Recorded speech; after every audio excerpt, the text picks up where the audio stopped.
Hello guys, in this video we talk about anime movie called Is It Wrong to Try to Pick Up Girls in a Dungeon?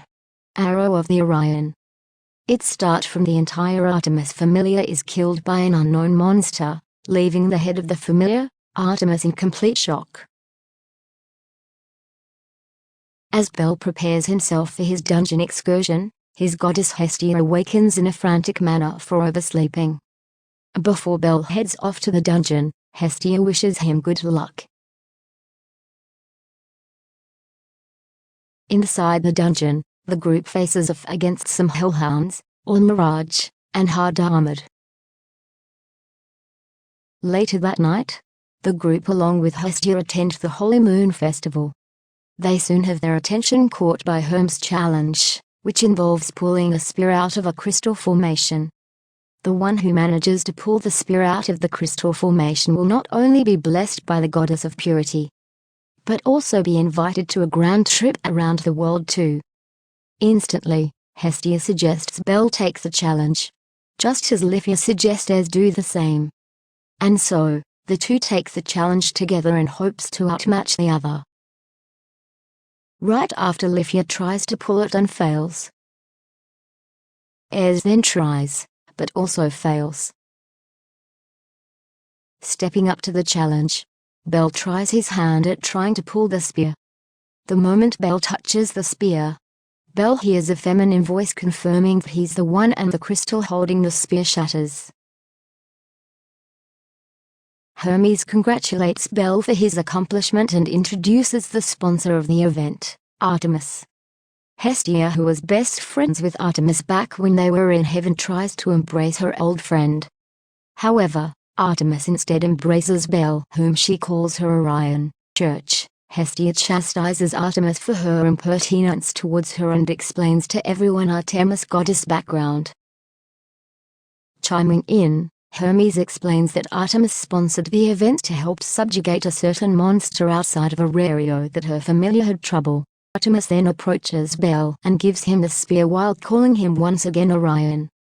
Curious as to know why she keeps calling him that and why he agreed to that, Artemis tells him that the spear chose him, because of his pure soul. Intervening on the two, Hestia claims they'll accept the quest.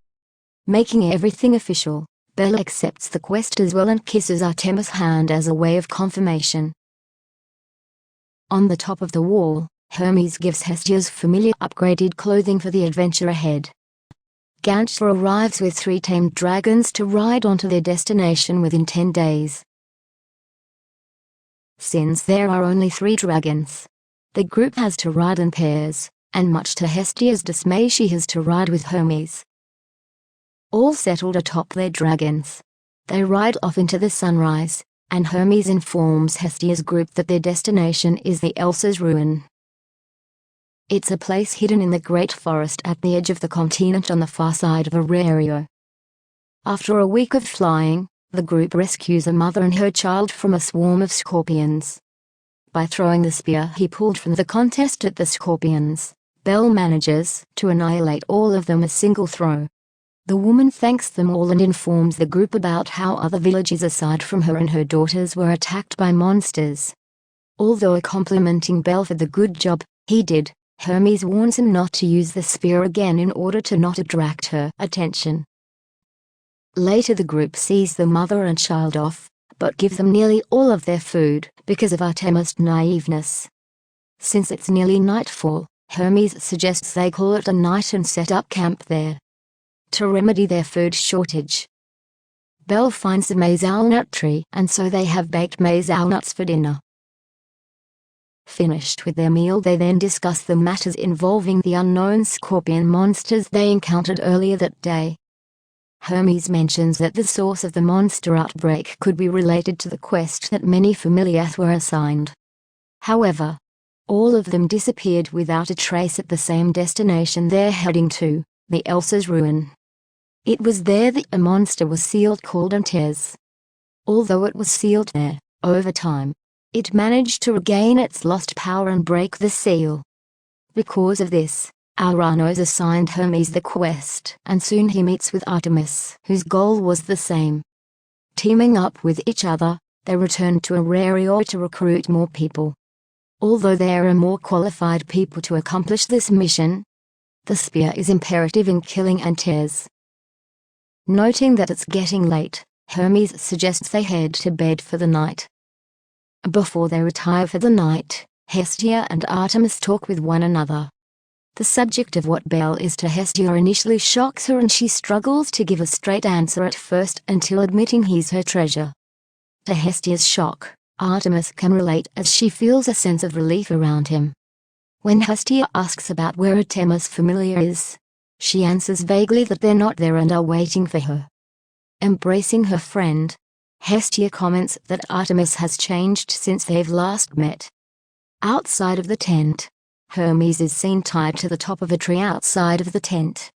Back in Aurario, Loki is informed by her Loki familiar Captain Finn that the guild has issued a moratorium on exiting Aurario. The following day, the group continue riding their dragons until they nearly reach their destination surrounded by a dead forest. At that moment, the sky above the group showers on them a barrage of light spears, causing them to crash land in the forest. Although no one, except one of the dragons, was injured by the ambush, Artemis suspects she was the real target. Just then, the group is surrounded by similar monsters they encountered the day before. Out of nowhere, Yu appears and casts luminous wind on the surrounding enemies, which annihilates them all. Why Yu was there is because she was requested by Hermes Familiar to help them out on their quest there. Immediately Ashfire reprimands Hermes for abandoning them all in that forest. However, Hermes tells his familiar that he did so to retrieve more people to help them on their quest. Ashfire recognizes Belle and sees that he now wields the spear. She openly admits that she wishes someone from a stronger familiar pulled the spear in the first place. That night, the group head to Hermes' familiar camp, while Hestia confronts Artemis over her actions as of late, questioning who she really is. At the camp, Hermes ropes Belle into joining him and his familiar to peep on the ladies while they bathe. Hermes' group is caught by the ladies, while Belle manages to avoid capture and catches Artemis bathing alone. The two then talk about Artemis' relationship with Hestia.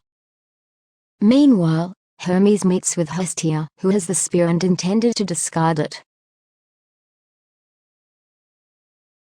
Back to Artemis and Belle's conversation. Belle explains how he wants to be a hero and what kind and why he intends to be. Artemis then claims that Hestia may love Belle and confesses that although she is the goddess of virginity, she understands what her familiar once told her, that love is amazing, and then asks Belle to dance with her. Belle accepts and dances with Artemis on the lakeside. As they dance, Artemis informs Belle about the 10,000 years of romance that the gods were promised when they descended onto the earth. The following morning, Artemis elaborates on the battle tactics on the upcoming battle. Hermes' familiar will act as decoys while Artemis, accompanied by Hermes and the others, will charge into the ruins. Once that's settled with, the scorpion monsters ambush the base and the battle plan is initiated. Arriving at the ruins, they walk down a light blue illuminated tunnel and stop at a sealed gate. After Artemis opens the gate and they pass through, the group walks into a scorpion monster nest as their only exit is sealed up. They soon learn that the monsters there are not only capable of self-regeneration, but also rapid evolution as well. Wasting no time, Yu casts luminous wind on the surrounding enemies, but it's not enough as more monsters start to spawn. Meanwhile at the guild, Ina's favorite mug cracks, alluding to a bad omen of the sort. Ina and another guild member Misha then talk about how their regular Belle has been gone for a while. Just then, they notice a commotion coming in from outside and check what's going on. They're then approached by an adventurer named Maud, who submits an emergency request for first-class adventurers. The reason for it is that the monsters in the dungeon have all gone berserk and are running rampant at an alarming rate. Ina understands and proceeds to process the request. Continuing with Artemis' group in the ruins, they're chased by a swarm of monsters, to which Belle eliminates with his Firbolt spell. Drawing closing on their final destination, The group press forward as Artemis notably winces in pain. And at the destination the group confronts the great monster Antares, who astonishingly has the crystallized body of Artemis within its chest.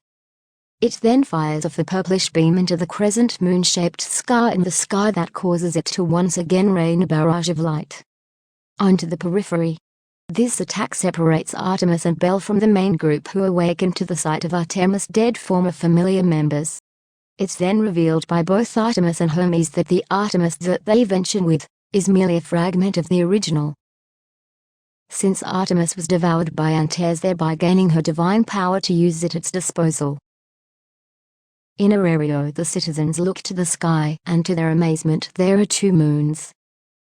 However, Ares notes that the second moon isn't a real moon. At Freya's familiar base, Loki learns from Freya that the second moon is a magic spell called Arcanum, also known as Artemis Arrow. Although technically impossible, as if Artemis would use her god powers she would have been expelled back to heaven. Though, Freya notes the possibility that she may be being bound to that world. Elsewhere in the dungeon, the Loki familiar spearheaded an offense against the rampaging monsters. Back to Hermes' group, he reveals that the spear, in reality, is an arrow created by Artemis and is powerful enough to kill even gods. The name of the arrow is Orion, which translates to "they who pierce" in the gods' language. The second moon hovering over Aurelio takes the appearance of a bow and arrow, points itself directly at the city. Hearing this perturbs Asphyr, as Belle has been tasked with killing Artemis, and Belle himself is disconcerted by this task. Landing near them, Antares appears before the two, and Belle tosses aside Orion and attacks Antares with his Hestia's knife. This proves futile as no damage is done to the beast and is noted effortlessly aside. Fueled with the determination from the promise he gave to Artemis, Belle manages to destroy one of its claws with his knife and a firebolt spell. Antares, however, instantly regenerates a claw and fires off the beam from its appendix with the crystallized Artemis.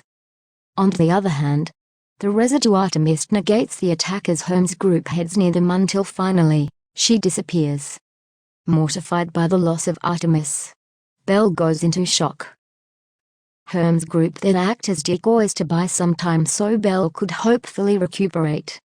Belle does after hearing Hestia's plea to save Artemis while holding onto the Orion. He then takes the Orion, and empowered by his Argonaut skill, Belle kills Antares. Not yet done, Belle uses Hestia's knife to break the crystal Artemis was entrapped in and stabs it in her heart, killing her. An apparition of Artemis appears before Belle in an alternate location and reveals to him that even gods reincarnate. How long until her reincarnation will come is ambiguous, as it could take any duration of time. She also tearfully hopes that the next time they meet, they'll have a 10,000-year romance. Back to reality, Antares' body is destroyed and the Arcanum spell is destroyed. And the entire incident is reported to Uranos by Fels. Outside of the ruins, Hestia consoles a morose Belle by showing him that his heroic deed not only saved Artemis, but the surrounding forest as well. Taking note of that, Belle and Hestia regroup with their friends.